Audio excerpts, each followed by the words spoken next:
bemwa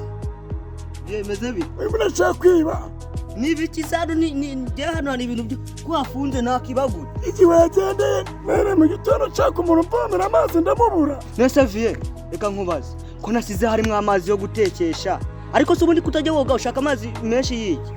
kutajya woga urananiye na mama wabajya kumutanda nuko byatangiye akagenda akigwa yoyo nase waranyikoreye unanira wowe waranyikoreye ndakwirukana usange nyoko ariko se vie uyoboye umuzinya wa mama wowe urasanga nyoko asanga nyoko ndakwirukana asanga nyoko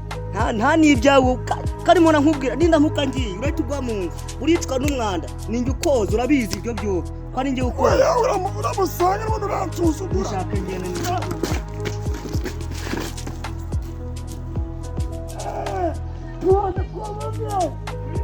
ndakumumye